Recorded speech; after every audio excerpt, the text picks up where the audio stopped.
everybody. Thank you for joining us again for another episode of Skirts and Words. We are here at the beautiful Vault Books store. Vault Books and Brew. I come here a lot. I know what it's called. And we're here with our friend Laura Baird, who is a rapid release romance author. And we're going to talk about her awesome journey to being an author. Yeah, it has been amazing. It's been like a skyrocket. Like I said, I had so many stories saved up over the years after writing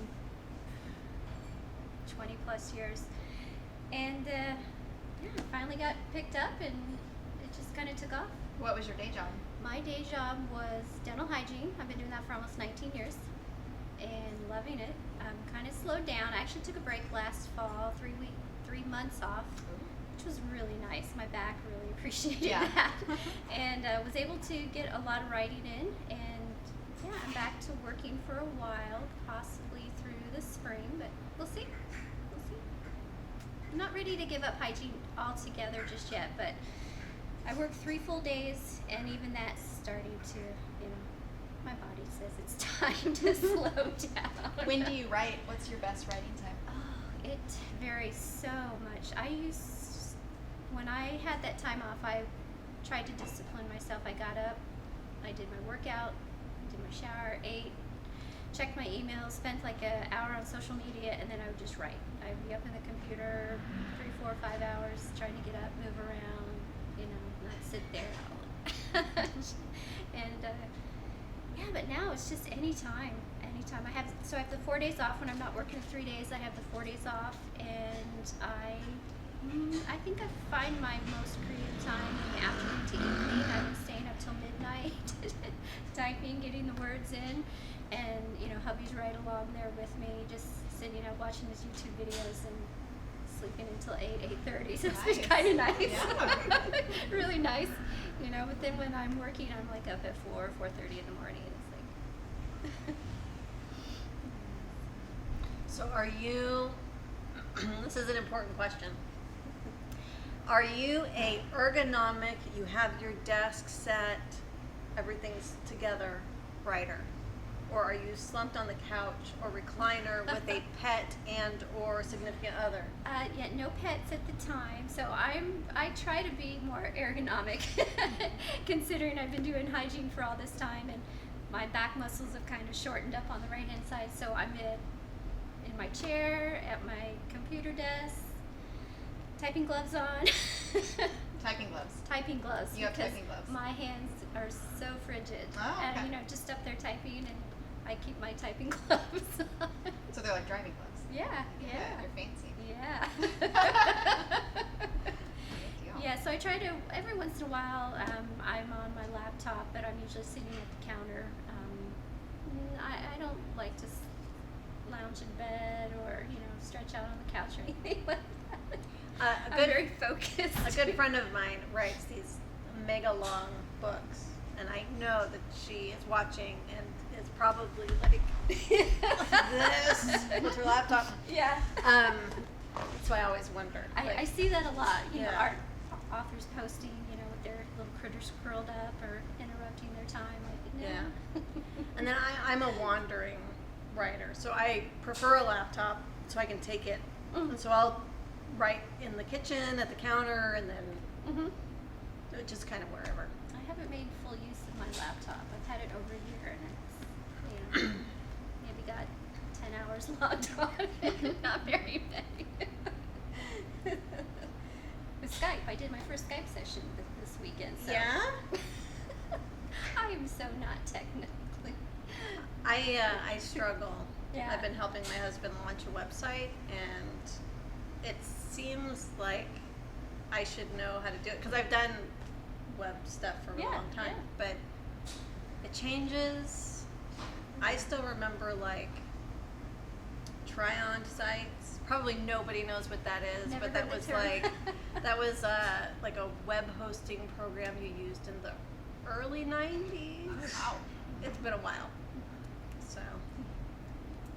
So how did you get from dental hygiene to published books in your lap already? Well, Like I said, I'm writing for quite a while, storing up the stories. This one got picked up, my debut novel got picked up through a submission platform online called authors.me. I somehow came across it. I don't really recall if it was through Facebook or another author friend. And so I, checked it out. I just started researching publishing companies because it has changed so much. You don't have to have an agent, which is nice. There are so many publishing companies out there that they'll take a submission. If they like it, they'll talk to you about it and sign a contract. But this one was, I put on the submission platform along with 2 other projects, and I heard back from Black Rose Writing out of Texas. They're a small press publisher, and they liked it, and I thought, might as well take a chance, because I thought whether or not I should do self-publishing. I was kind of looking into that with it being so easy now with Amazon KDP and Smashwords and a host of things. But the nice thing about going with the publishers that I've gone with is I don't have to put money into it. I don't have to buy the cover or pay for the formatting or things like that. I get input with the cover. I did send out my work to an outside source editor, which I'm glad I did because there was no editing in this process, so I found out later. So I was glad I did that. But with the other publishers I've been working with, Evernight, the bulk of my titles are with Evernight Publishing, and they are pretty much 98% digital, which is kind of the way things are going. And they have really awesome staff. They have editors, they have designers to do the covers, and again, you get your input to what you'd like to see on your cover. And their turnaround is really great. This process to get this published from the time I signed the contract was probably about 7 months, which some people don't think that's too bad. With Evernight, it's more like 4, maybe. And, so if people still want like the tactile book experience, where can they get them? So this one can be purchased through Black Rose Writing at their website. And here at the vault, yes. Jen was so gracious to purchase some copies. And through pretty much all the other platforms, Amazon, Kobo, Barnes & Noble, iTunes, just about everywhere. This was one, it's not my solo book, but I have a story in it, which I'm super honored to be a part of this. Again, I came across a anthology call across Facebook from a publisher out of South Africa. Oh wow! Which was really interesting. Yeah. They were looking for short, feel-good stories to put together this anthology that could be read around the stressful times of the holidays, so people can take their mind off their stresses. And I was one of 14 out of hundreds of international submissions. That is impressive. I was Yeah. really, really excited. And this Very one cool. is through Amazon only, digital or print, so it's nice to have the copy in your hand. Yeah. So it's stories from all over the world. It is, yes. There are 14 stories in here, and authors from all over the world. It's really cool. That's exciting. All the proceeds to this also go to benefit the World Literacy Foundation. So I like it's that even better. Yes. Perfect. Yeah, it was That's very cool. And so you nice found thing. that online and just submitted yourself? Yeah. Wow. Yeah. So it's been quite the journey. Yeah, I can imagine. And a fast journey. Very fast, yes. I know that you've Yeah. been writing for a really long time, but I mean, it seems like I follow you on Instagram and I think also Facebook, probably just Instagram. That's what I pay attention to. Yeah. But it seems like you have new titles that you're talking about, and that's really exciting. It is. It's very exciting. It's to get my work out there. With many authors, the biggest thing is exposure, getting known, getting your readers, your fans. But getting that work out there is fantastic. And like I said, with Evernight, my stories are coming out pretty rapidly. Once they go through the editing process and formatting and cover selection, and I have 10 stories out with them right now. My husband says I should call them books, but I think of books like this, But since they're all digital format, it's hard to say, oh, I have 10 books, but I do. So I say titles. I have. yes, that's titles. what I do. I say titles Yeah. or stories. Yeah. Yeah. And I have 10 out with them now. I have 2 on the way and 1 more in consideration. So, and so many more ideas just stacking up in my computer. That's a good problem to have. It's Yeah, a good yeah. problem. The time is, or the problem is just finding the time, just getting it all done. I loved having that break. Mhm. But I needed to go back to work for a little bit, and we'll see how long that lasts. But I'm trying to discipline myself to spend that dedicated time. And get So, that what right. is your biggest challenge as an author? What actually, I'm going to change that. What is the most unexpected challenge that you have as an author? I don't know that I don't know that I can answer that. I don't know that it's unexpected, but there's so much that falls on us as the authors to gain exposure, to get ourselves out there, setting a budget for promotion. When I was doing my taxes for last year, getting ready to submit everything, I probably earned like $150 in royalties, Mhm. and I paid out $3,000 in promo. Mhm. And my husband is like, "What?" Yeah. But it is. It's and I know it'll take time. I realize that going in, and I am so blessed to have that support of my husband and have that ability to put that money into promotion. I mean, I worked as well, so I Right. can't say it was all on him. But I never expected I would see that number when I was totaling up my promotional expenses. So we'll see what this year brings. Yeah, just getting out there, finding Yeah, the it's readers. it's very hard and weird because as an author, like, the way to sell books is to get your books in the hands of as many people as possible. And it's like, but how do you even find those people? Right. Yeah, and I have tried multiple avenues. I started a YouTube channel. I haven't done much with it other than make these short introductory videos of all my books. I've gone through BookBub promotions, other promotional sites that, of course, I find all through Facebook pretty much. You throw $25 here, $30 here, and it all adds up. Trying to get these followers through contests or things like that. So. What do you think is your most valuable platform, like Instagram or Facebook, or what's the one where you have been able to market the most, do you think, or have the biggest following maybe? My biggest following is actually Twitter. I love Oh, wow. Twitter. I really like Twitter.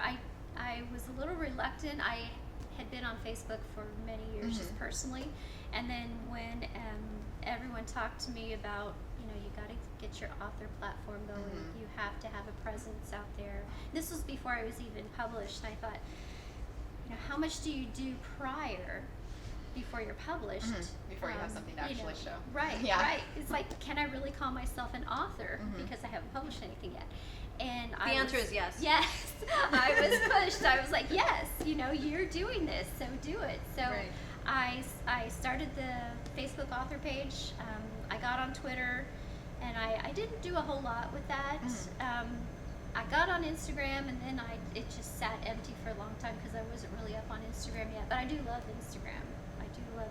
As well. But I think my biggest following is actually on Twitter. I have just a little over 1,000 followers, and while I love helping other authors, I love communicating with them and boosting them and helping them, but I'm not a big fan of these pages on Facebook that say, "Oh, a follow for a follow." All these other authors are, follow me, I'll follow you. That's great. But it's kind of like preaching to the choir, isn't Yes, it? exactly. We're readers too. Yeah. Right. But we want those true readers to follow us. The organic sources. Yes, Yeah, yes, I you understand were- that completely. Yes, yeah. I have a hard time with Twitter, a really hard time. Actually, I have a vault Twitter thing, but I don't think I've tweeted in a long time. But I can't be constrained to that many words, to that few words. Yes. It's really hard. Yes. I like Instagram because I like pictures and that Mhm. pictures can tell a story, but Twitter's hard for me. Yeah. and I try to post, and every posting with a picture, like on Twitter, I'll include a picture of some sort that has to deal with what I want to talk about. But yeah, Instagram is nice. You are unlimited with what you can put in there. Whereas Twitter, I was excited when they doubled. Still not enough for me. It needs to be about 1,000 words, and then I'll be ready. Yeah. My husband always says, like, she won't use a few words when she could use 100. Yeah. I think that's a writer problem. Yeah. Yeah. Oh. Well, yeah. So what advice would you give to writers that have stories but haven't made the leap into maybe looking into publishing yet? Would you say, no, it's awful, don't do it? Oh no, no. There's so many choices out there. Like I said, when I started researching publishing houses, publishers that were taking open submissions, and there's so many of them. Like I've worked with Black Rose on this one. I've worked with the Wild Rose Press, Evernight, where the bulk of my titles are. They'll find an avenue. Don't give up. You know, write. The biggest thing that I like to tell people is, don't write for the masses. Write what you love. 'Cause people will find it. You know, and there's so many people out there that are looking for, whether it's fiction, nonfiction, you know, poetry, romance, sci-fi, anything. There's an audience out there, so don't think you have to write for what the trend is. Yeah. That's good advice. What's your favorite genre to write in? Definitely romance. Yeah. Yes, and I just recently had my first. I don't really consider it a paranormal. Some people want to put it into that category, but it's a shifter romance. I never thought I would write that, but I was answering another anthology call for paranormal shifter romance, and I thought, I had no intention of writing it, but I thought, this idea came to mind, and I sat down and I wrote. The limit was 20,000 words for the anthology, and so I sat down and wrote a story in like 2 weeks and submitted it, and they said, we love the premise, but it's not quite right for this, but submit it outside of the anthology.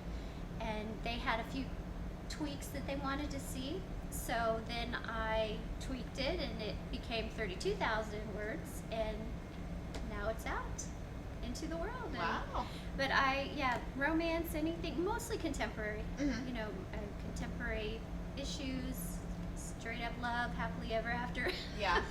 Does that come from your own liking those type of stories and gravitating towards those? Yeah. I do read quite a bit of paranormal. I love, you know, Donna Brandt, Dorinda Jones, Rebecca Zanetti. I love them. But there are definitely people out there who can write much better in that genre than I could. So I'll leave it up to them. Is there anything else you'd like to branch out into in the future?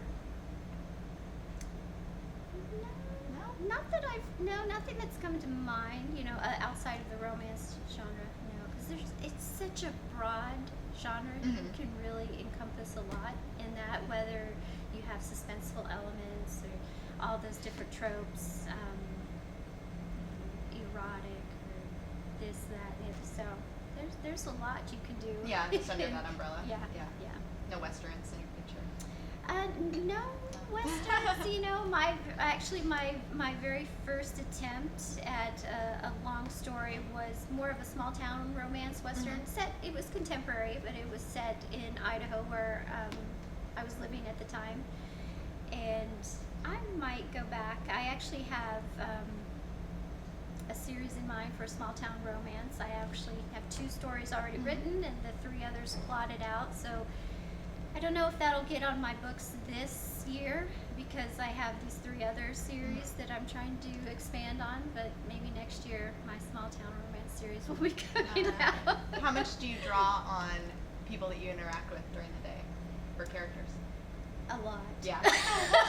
How can you not, right? I won't out you. But No, that's okay. I was just recently doing another online author interview, and that was a question, you know, what do you draw from the people around you or from your own self? And a lot. I don't know how it could be avoided, really. I mean, whether you put something a little quirky mannerism or saying or something that I might have done or want to do into my character's persona.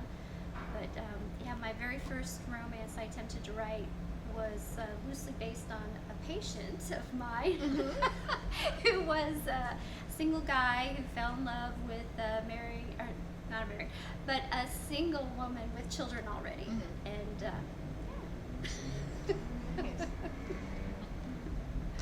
Yeah, my husband, he reads my stuff and he's like, which character am I?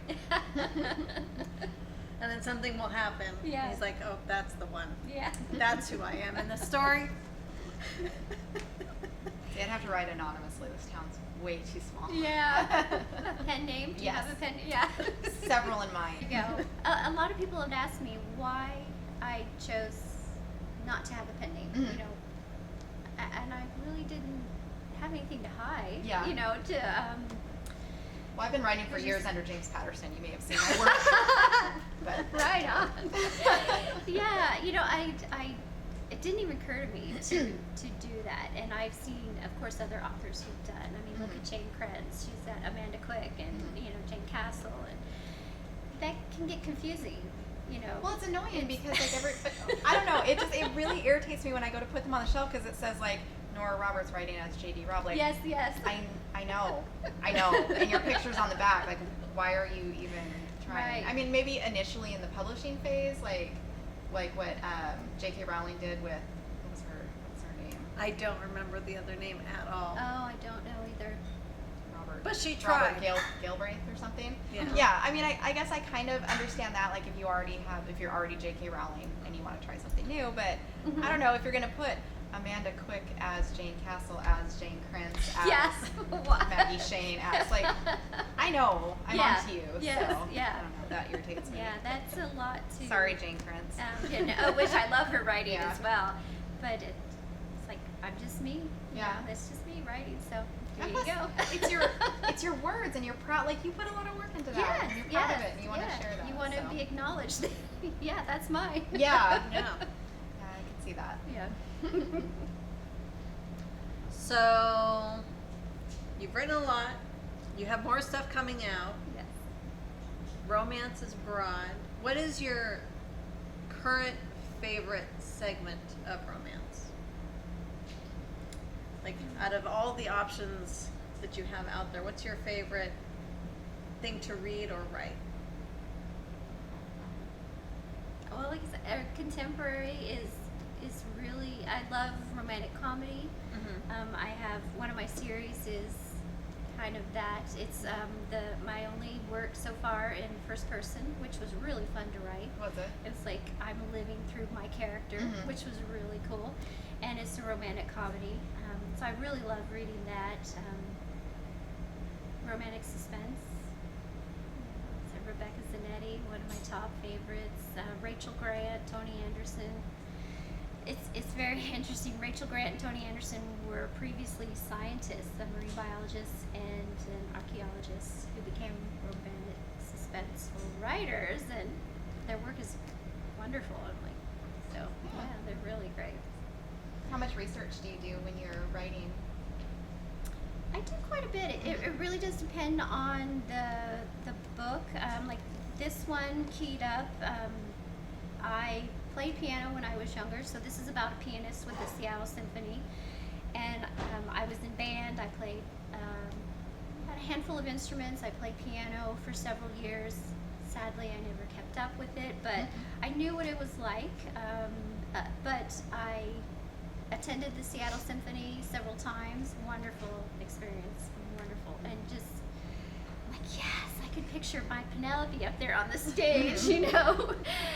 So it really does depend on the subject matter, but I do so much on the computer, and you know, there are things that I'm familiar with, either having done them myself or lived in a certain area. Most of my settings are here in the West.